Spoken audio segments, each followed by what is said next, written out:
नमस्कार। कुकू एफएम पर आप सुन रहे हैं सम्राट अशोक की गाथा।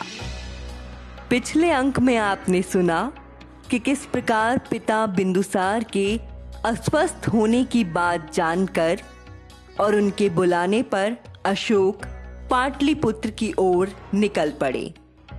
रास्ते में वो अपनी पत्नी विदिशा, अपने पुत्र और पुत्री को विदिशा नगरी में छोड़ने के लिए रुके, जहां विदिशा ने उनसे अहिंसा के मार्ग को अपनाने का वचन मांगा।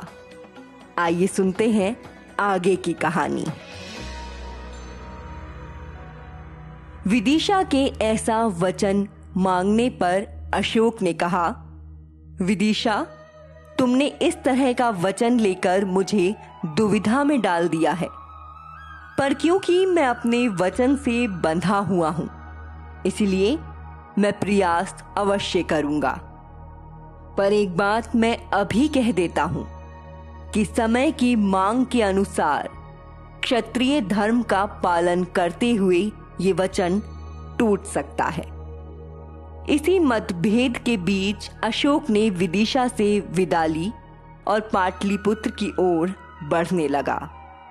मार्ग में उसके गुप्तचरों ने उसे कई सूचनाएं दी, जिससे वो चिंतित हो उठा।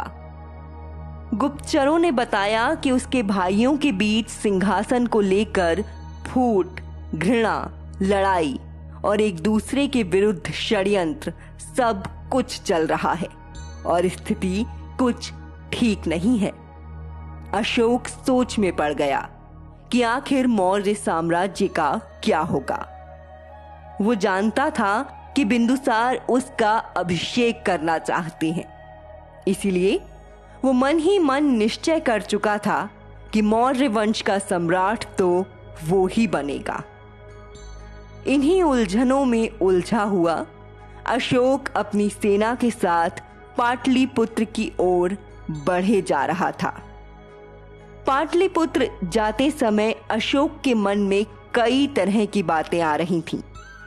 महल में अपने भाइयों द्वारा किए जा रहे षड्यंत्रों के बारे में भी वो गुप्तचरों से जान चुका था, इसीलिए पाटलिपुत्र पहुंचने से पहले ही अशोक युद्ध के लिए तैयार था।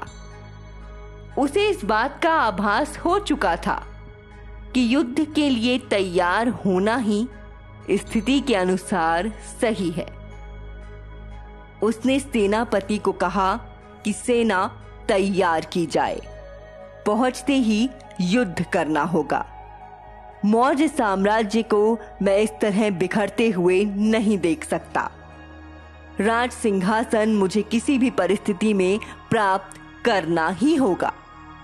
गुप्तचरों को भी आज्ञा दे दी गई कि पाटलिपुत्र की सभी सूचनाएं अशोक तक पहुंचाई जाती रहें।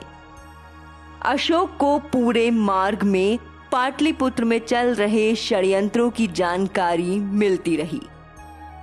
राजनीति के दांव पेचों और सिंहासन की स्पर्धा में अशोक इस तरह मगन हुआ कि विदिशा को दिए हुए वचन की उसे कोई सुध ही ना रही। हालांकि इस बात को लेकर इतिहासकारों के अलग अलग मत हैं, लेकिन ऐसा कहा जाता है कि मौर्य वंश में उत्तराधिकारी को लेकर कोई निश्चित सिद्धांत नहीं था और इसीलिए सभी भाई सिंहासन पर अपनी दावेदारी बता रहे थे। सिंहासन की इस लड़ाई में अशोक के आने से पहले ही कुछ भाई तो आपसी लड़ाई में मृत्यु को प्राप्त कर चुके थे। सिंहासन की इस लड़ाई में अशोक के सभी भाई एक दूसरे के खिलाफ हो चुके थे और कुछ बस इसी बात का इंतजार कर रहे थे कि अशोक के पाटलिपुत्र पहुंचते ही उसे मार दिया जाए। अशोक पाटलिपुत्र पहुंचते ही सबसे पहले बिंदुसार से मिलने उनके कक्ष में पहुंचा। बिंदुसार मरणासन्न अवस्था में थे, मानो उनके प्राण बस अशोक को देखने की चाहत में ही शरीर नहीं छोड़ रहे थे। अंतिम समय को नजदीक जानकर बिंदुसार ने चारों ओर देखा। सुसीम यानी कि बिंदुसार के बड़े बेटे का कहीं पता नहीं था। वो दूर कश्मीर में था।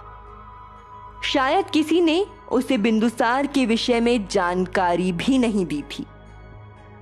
बिंदुसार ने अपना मुकुट उतार कर अशोक के सिर पर रख दिया। इससे पहले कि बिंदुसार कुछ कह पाते या अशोक कुछ सुन पाते, बिंदुसार ने शरीर छोड़ दिया और अशोक को राजा घोषित कर दिया गया। आगे इस कहानी में क्या हुआ, अशोक का विधिवत राज्याभिषेक कब हुआ, जानेंगे अगले अंक में।